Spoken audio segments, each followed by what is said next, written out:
ഈ തീവ്ര പരിഷ്കരണം, വോട്ടർ പട്ടികയുടെ തീവ്ര പരിഷ്കരണം, നമ്മൾ ഈ സർ എന്ന ചുരുക്കപ്പേരിൽ സ്പെഷ്യൽ ഇൻറ്റൻസീവ് റിവിഷൻ എന്നുള്ളത്, ഇതൊരു മരുന്നാണ് എന്ന് നമ്മുടെ ഇന്ത്യയിലെ തെരഞ്ഞെടുപ്പ് കമ്മീഷൻ വിശ്വസിക്കുന്നുവെങ്കിൽ ആ മരുന്നിനുള്ള രോഗത്തെ ഇനിയും കണ്ടെത്തേണ്ടതായിട്ടുണ്ട്. എന്താണ് ആ രോഗം? പഴയ ഡീമോണിറ്റൈസേഷൻ ഓർമ്മയുണ്ടല്ലോ. ആ ഡീമോണിറ്റൈസേഷൻ ഈ രാജ്യത്ത് തണുപ്പ് ബാധിച്ചു വരുന്ന ഒരു കാലത്ത് നമ്മുടെ നാട്ടിലെ ജനങ്ങൾക്ക് വല്ലാത്ത ബുദ്ധിമുട്ടുണ്ടാക്കി നൂറുകണക്കിന് ആളുകൾ മരണപ്പെട്ടു പോയത് പോലും അതിൻ്റെ ഭാഗമായിട്ടാണ്. ഞാൻ അതിൻ്റെ ചരിത്രത്തിലേക്കൊന്നും കടക്കുന്നില്ല. പിന്നീട് താങ്കൾ ഉൾപ്പെടെയുള്ള ചങ്ങാതിമാർ, മാധ്യമപ്രവർത്തകർ, പല ആളുകളും, ആദ്യം പല നേതാക്കളും ഇതിനെ സ്വാഗതം ചെയ്തവരുണ്ട്. അവർ പോലും പിന്നീട് പറയുകയുണ്ടായി, ഇതെന്തിനു വേണ്ടിയുള്ള മരുന്നായിട്ടാണ് വന്നത്, രോഗത്തെ കണ്ടുപിടിക്കാൻ, രോഗിയെ കണ്ടുപിടിക്കാൻ ഒരു മരുന്നും അന്വേഷിച്ച് മരുന്നും കൊണ്ടിങ്ങനെ നടക്കുന്നു എന്ന് പറഞ്ഞതുപോലെ. ഞാനിപ്പോൾ ഇത് പറഞ്ഞത് എന്താണെന്നറിയാം, ഇതെൻ്റെ റേഷൻ കാർഡാണ് ജിൻസെ.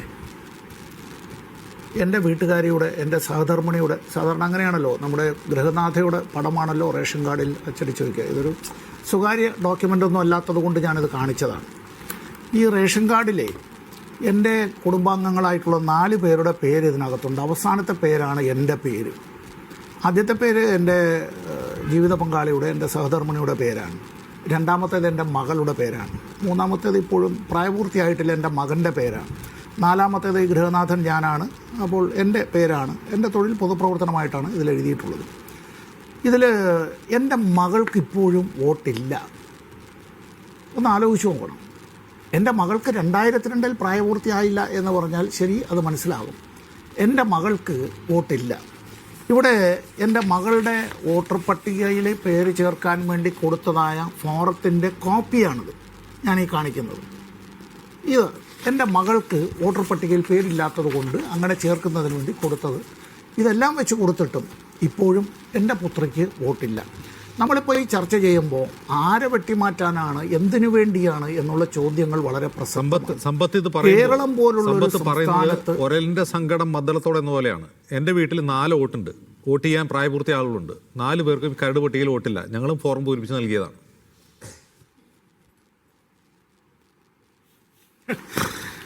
നമ്മുടെ നാട്ടിലെ അവസ്ഥ ഇതാണെങ്കിൽ അജിംസേ, നമ്മുടെ നാട്ടിലെ അവസ്ഥ ഇതാണെങ്കിൽ ഇന്ത്യയിലെ മറ്റ് സംസ്ഥാനങ്ങളിലെ അവസ്ഥ എങ്ങനെ ഇരിക്കും? അപ്പം ഞാനിത് പറയുമ്പോൾ 1 മിനിറ്റ് കൊണ്ട് ഞാൻ പറയാം. ഇനി ആൾ ഹാജരാകണം എന്നുള്ളതാണ് അടുത്ത തെരഞ്ഞെടുപ്പ് കമ്മീഷൻ്റെ നിർദ്ദേശം. ഹിയറിംഗ് ആണല്ലോ, ഹിയറിങ്ങിന് ഹാജരാകണമെന്നാണല്ലോ. എൻ്റെ മകളൊരു സൈക്കോളജിസ്റ്റാണ്, ക്ലിനിക്കൽ സൈക്കോളജിസ്റ്റാണ്. ഈ രാജ്യത്തിൻ്റെ പല ഭാഗത്തും, ചിലപ്പോൾ ലോകത്തിൻ്റെ പല ഭാഗത്തും ആ കുട്ടിയുടെ പ്രൊഫഷനുമായി ബന്ധപ്പെട്ട് യാത്ര ചെയ്യേണ്ടതായിട്ടുണ്ട്. ഞാനൊരു പൊതുപ്രവർത്തകൻ മാത്രമല്ല, ഞാനൊരു അഭിഭാഷകൻ കൂടിയാണ്. താങ്കളുടെ റിപ്പോർട്ടർമാർ പല ആളുകളുമുണ്ട്. നമ്മളെല്ലാവരും എപ്പോഴും സഞ്ചരിച്ചുകൊണ്ടിരിക്കുന്നവരാണ്. ഒരു പ്രത്യേക ദിവസം, ഒരു പ്രത്യേക സമയം, ആ സമയം നിശ്ചയിച്ച് ഈ വ്യക്തി ഹാജരാകണം എന്നുള്ള നിലയിലേക്ക്. ഇതിൻ്റെ ചുരുക്കം എന്താണെന്നറിയോ? ഇതിൻ്റെ ചുരുക്കം എന്നുള്ളത് അജിംസെ, ഈ ഭരണഘടന അനുസരിച്ച് ഇന്ത്യൻ പൗരന്മാരുടെ വോട്ടവകാശം സംബന്ധിച്ച് അങ്ങനെ ഒരു ഹിയറിംഗ് നോട്ടീസ് പോലും എനിക്ക് ലഭിച്ചിട്ടില്ല.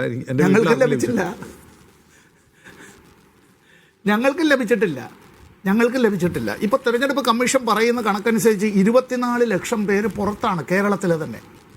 ഇതിന്റെ എത്രയോ ഇരട്ടിയാണ് മറ്റു പല സംസ്ഥാനങ്ങളുടെയും ദുരവസ്ഥ എന്നുള്ളത്. ഇവിടെ ഈ സ്ഥാപനങ്ങളിലേക്കുള്ള തെരഞ്ഞെടുപ്പ് സമ്പത്ത്, ഇതിൽ കള്ളവോട്ടുകൾ ഒഴിവാക്കപ്പെട്ടിട്ടുണ്ട്, അജ്ഞാത വോട്ടർമാരുടെ ഇതൊക്കെ ശരിയാണ്. പക്ഷേ അർഹരായവരുടെ വോട്ട് പോകും എന്നുള്ളത് പ്രതീക്ഷിച്ചതാണ്. പക്ഷേ എൻ്റെ ചോദ്യം, CPM പോലൊരു പാർട്ടി ഇതിനെ എത്ര ഗൗരവത്തിലെടുത്തു തദ്ദേശ സ്വയംഭരണ തെരഞ്ഞെടുപ്പ് കാലത്ത്? ഇനിയിപ്പോൾ ഇലക്ഷനൊക്കെ വന്നു കഴിഞ്ഞു, റിസൾട്ട് വന്നു, ഇനിയെങ്കിലും നിങ്ങൾ ഇതിൽ പൂർണ്ണ ശ്രദ്ധ കേന്ദ്രീകരിക്കേണ്ട, അങ്ങനെ ഉണ്ടായിട്ടുണ്ടോ? ഞങ്ങൾ ഇക്കാര്യത്തെ സംബന്ധിച്ച് ഇത് സംബന്ധിച്ച് ഞങ്ങളുടെ MP-മാർ പാർലമെൻറ്റിൽ പലതവണ ഇക്കാര്യം ഉന്നയിച്ചതാണ്. 2, ബഹുമാനപ്പെട്ട സുപ്രീം കോടതിയിൽ ഇപ്പോഴും ഇത് സംബന്ധിച്ച കേസ് നിലവിലിരിക്കുകയാണ്. അപ്പോൾ ഇത് മാത്രമല്ല, തെരഞ്ഞെടുപ്പ് കമ്മീഷണർമാരുടെ നിയമനവുമായി ബന്ധപ്പെട്ട വിഷയത്തിലടക്കം അവിടെ കേസ് നിലവിലിരിക്കുകയാണ്. അതിനുശേഷവും തെരഞ്ഞെടുപ്പ് ഉൾപ്പെടെ പലതും നമ്മുടെ നാട്ടിൽ നടന്നു കഴിഞ്ഞു. 3ാമത്തെ കാര്യം, ജനങ്ങളെ ബോധവാന്മാരാക്കാൻ രാഷ്ട്രീയ വിദ്യാഭ്യാസത്തിൻ്റെ ഭാഗം കൂടിയാണ്. നമ്മുടെ തദ്ദേശ സ്വയംഭരണ സ്ഥാപനങ്ങളിലേക്കുള്ള തെരഞ്ഞെടുപ്പ് നടക്കുന്ന വേളയിൽ ഇങ്ങനെ ആയിരക്കണക്കിന് പ്രവർത്തകർ അവർ ഓരോ ജില്ലയിലും, അത് ഞങ്ങൾ മാത്രമല്ല മറ്റ് രാഷ്ട്രീയ പാർട്ടികളുടെ പ്രവർത്തകരുമെല്ലാം നടക്കുന്നുണ്ട്. അതുകൊണ്ടാണല്ലോ കേരള സംസ്ഥാന സർക്കാർ തന്നെ കോടതിയിൽ ബോധിപ്പിച്ചത് ഇതിന് പ്രധാനമായി ആരാണ് വേണ്ടത്? രാഷ്ട്രീയ പ്രവർത്തകരാണ്. നമ്മൾ സർക്കാർ ജീവനക്കാരെ മാത്രം അങ്ങനെ ആശ്രയിച്ചതുകൊണ്ട് കാര്യമില്ല. മറ്റേതെങ്കിലും ജില്ലകളിൽ നിന്ന് വന്ന് ഒരു ജില്ലയിൽ അത്തരത്തിൽ ജോലി ചെയ്യുന്നതായ ഈ സർക്കാർ ജീവനക്കാരെ ഇതിനായി നമ്മൾ വിനിയോഗിക്കാം. അത് പറയുന്ന ഒരു ബ്യൂറോക്രാറ്റിക് ചട്ടക്കൂടിൻ്റെ ഭാഗമായിട്ടാണ്. ആ പാവം മനുഷ്യർ, അവർക്ക് അറിഞ്ഞുകൂടാത്ത, അവർ ഇന്നുവരെ കണ്ടിട്ടില്ലാത്ത ആളുകളെ തേടി പല വീടുകളിലും വീടുകളുടെ കോണുകളിലും ഫ്ലാറ്റുകളിലും മറ്റു പലയിടത്തും അറിയാമല്ലോ അജിംസെ, പലതും ഒരു ഇൻഅക്സസിബിളാണ്. ചില സ്ഥലങ്ങളിലേക്കൊക്കെ അവിടെ ഒന്ന് പ്രവേശിക്കാൻ പോലും കഴിയില്ല. അവിടേക്കൊന്ന് ചെല്ലണമെങ്കിലോ ഒന്ന് അവരെ അറിയണമെങ്കിലോ ഒന്ന് മുട്ടി വിളിക്കണമെങ്കിലോ ആ പ്രദേശത്തെ പ്രാദേശിക രാഷ്ട്രീയ പ്രവർത്തകർ ഉണ്ടായേ മതിയാവൂ.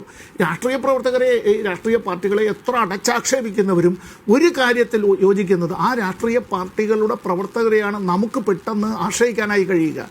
ഇവിടെ തെരഞ്ഞെടുപ്പിലെ വോട്ടവകാശം എന്നുള്ളത്, നിങ്ങൾ ഇന്ത്യയിലെ പൗരനാണ്, നിങ്ങൾ പ്രായപൂർത്തിയായ ആളാണ്, നിങ്ങൾക്ക് സഹോദരി നിങ്ങൾക്ക് വോട്ടവകാശമുണ്ട്, നിങ്ങൾ ചേരണം, വോട്ടവകാശം ഏറ്റവും മുഖ്യം എന്നുള്ളതിൽ നിന്ന് മാറി we are just like we are begging at the doors of the executive എന്നുള്ള നിലയിലേക്ക് മാറുകയല്ലേ, അല്ലേ?